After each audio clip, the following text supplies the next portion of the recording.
जय श्री सीताराम, हर हर महादेव। आज इस वीडियो में हम जानेंगे कि माता रुक्मिणी और राधा जी में राधा जी की अधिक पूजा क्यों होती है, या फिर माता रुक्मिणी और राधा जी में श्रेष्ठ तथा शक्तिशाली कौन है। माता रुक्मिणी और या फिर सब माताओं अर्थात कि माता पार्वती, माता लक्ष्मी, माता सीता, माता सरस्वती, राधा जी, माता रुक्मिणी में कौन सबसे बड़ा, अधिक बलवान और शक्तिशाली है। आइए देखते हैं शास्त्र प्रमाण क्या कहते हैं, कौन है सबसे श्रेष्ठ। आजकल टीवी पर आने वाले कई राधा कृष्ण नामक सीरियल में ऐसा दिखाया जाता है कि माता रुक्मिणी किसी का अवतार नहीं है या आदिशक्ति नहीं है, और माता रुक्मिणी हमेशा श्री कृष्ण और राधा जी के बीच में आती हैं और उन्हें प्रेम करने से वंचित करती हैं, ऐसा दिखाया जाता है। श्री कृष्ण रुक्मिणी जी से प्रेम नहीं करते तथा रुक्मिणी जी राधा कृष्ण के बीच आती हैं, ऐसा दिखाया जाता है। आइए देखते हैं शास्त्र प्रमाण क्या कहते हैं और कौन है सबसे श्रेष्ठ, राधा रानी जी या रुक्मिणी जी।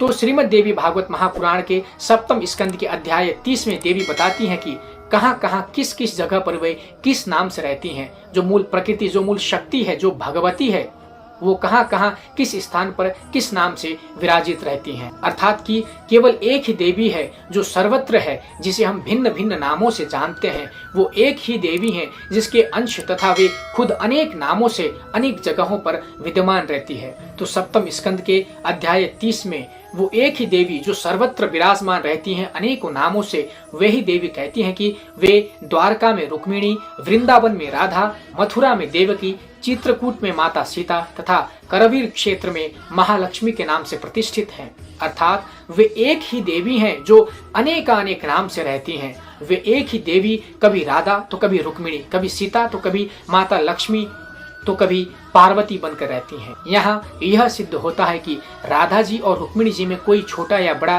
कोई श्रेष्ठ या अश्रेष्ठ नहीं है। तो आइए देखते हैं कुछ और शास्त्र प्रमाण।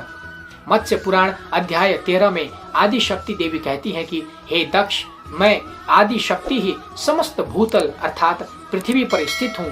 मैं ही वृंदावन में राधा हूँ, मैं ही द्वारका में रुक्मिणी हूँ, मैं ही चित्रकूट में सीता हूँ।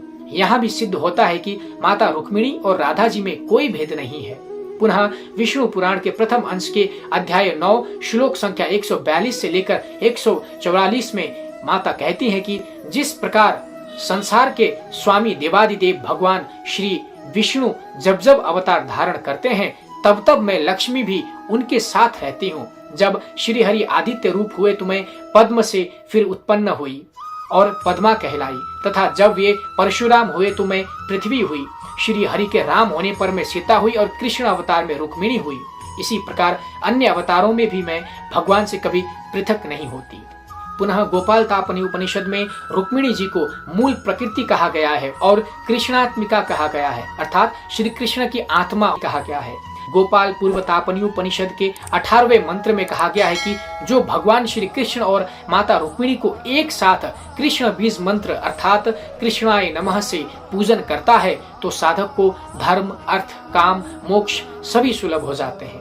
गोपाल पूर्व तापनी उपनिषद के 44वें मंत्र में भगवान श्री कृष्ण को रुक्मिणी वल्लभ, रुक्मिणी कांत कहकर संबोधित किया गया है। पुनः हरिवंश पुराण के विष्णु पर्व के अध्याय 56 में बताया गया है कि माता रुक्मिणी जी की प्रशंसा मात्र सुनकर ही श्री कृष्ण उन्हें प्रेम करने लगे थे। अंततः निष्कर्ष यह है कि माता रुक्मिणी जी और राधा जी भगवान श्री कृष्ण के लिए समान हैं। वे दोनों से ही प्रेम करते हैं और परमार्थिक रूप से वे दोनों एक ही हैं, साथ ही एक ही भगवती स्वरूपा हैं।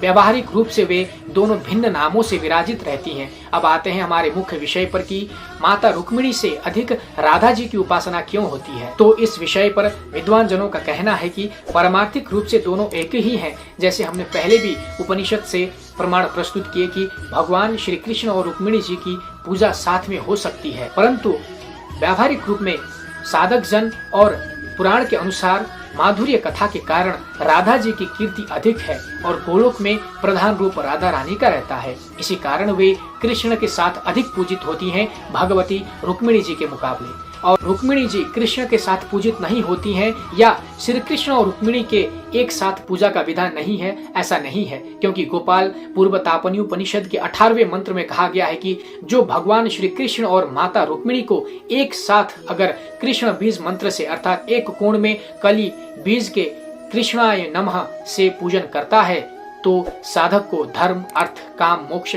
सभी सुलभ हो जाता है।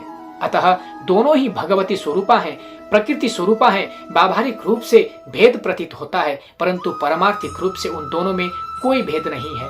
विभिन्न रूपों में अर्थात एक ही शक्ति अनेक नामों से उद्भासित होती है। कभी राधा, कभी सीता, तो कभी रुक्मिणी, तो कभी महालक्ष्मी, तो कभी सरस्वती बनती हैं।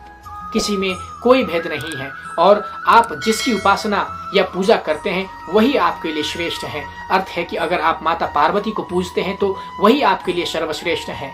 आप सीता जी को पूजते हैं तो वही सर्वश्रेष्ठ है। राधा जी को या रुक्मिणी जी को पूजते हैं तो वही आपके लिए सर्वश्रेष्ठ है। जैसे एक ही ईश्वर अनेक स्वरूपों में भासते हैं, वैसे ही एक ही देवी व एक ही स्त्री शक्ति प्रकृति स्वरूपा अनेकों स्वरूप में आती हैं। किसी में कोई भेद नहीं है। जय अम्बा भगवती, हर हर महादेव, जय श्री सीताराम।